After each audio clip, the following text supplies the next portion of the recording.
Birinchi variant 33, 34, 35 savoldan başlayımız. Noma'lum miqdordagi glukozanın bir qismi chala, bir qismi to'liq parchalandi.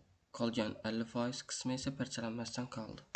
Shunda 50% qismi parchalangan bo'ladi. Shu vaqt ichida xloroplastlarda sintezlangan ATFlarning 60% hisobiga sintezlangan glukozan miqdori chala parchalangan glukozadan 54 marotaba ko'p. Bu nima deydi? Az ATF xloroplastda, ya'ni xloroplastda to'plangan ATFni, ATF emas, glukozani 54 ta bölsek chala parchalanganniki keladi deydi. Chala parchalangan. Fotosintez jarayonida 3240 mol karbonat angidrid sarflangan deb hisoblanadi. Karbonat angidriddan ketamiz. 3240 mol. Buni 6 ga bo'lamiz. Asosan 1 mol parchalanganda 6 mol karbonat angidrid chiqadi. Buni bo'lsak 540 mol bo'ladi. Yana xloroplast, ya'ni shu xloroplast. Endi 540 ni yuqorida aytganimdek 54 ta bo'lsak chala parchalanganiga keladi. Ya'ni 10 mol chala parchalangan ekan. 540 moldan glukozadan ATF ga o'taman. 18 ga ko'paytiraman.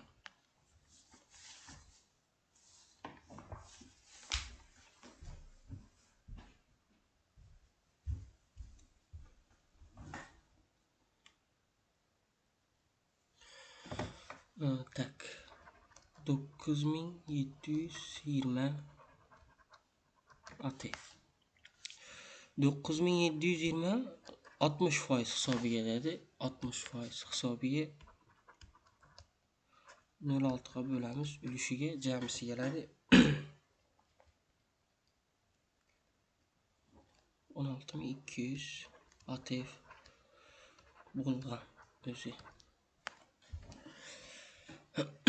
16200 ATFdan biz bilamiz, xloroplastda mitoxondriya nisbatan 30 barobar ko'p. Shuning uchun 30 ga bo'lsak mitoxondriyada ATF keladi. Ya'ni 540 mol ATF. Mitoxondriyada esa 36 ATF to'planadi 1 molunda. Buni bo'ladigan bo'lsa 15 mol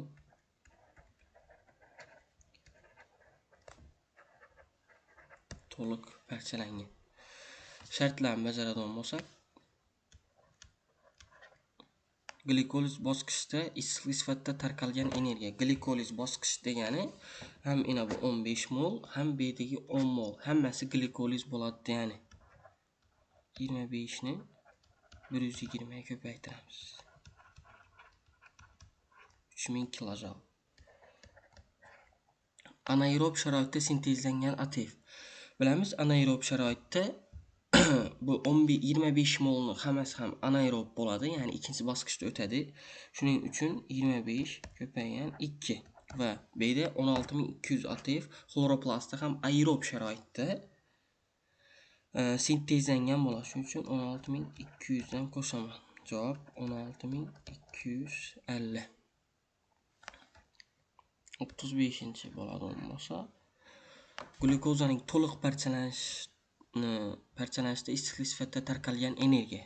Shu bir gap inab atalamiz. To'liq degani shu 1280 ga ko'paytiramiz degani. Ya'ni 19200 energiya tarqalgan.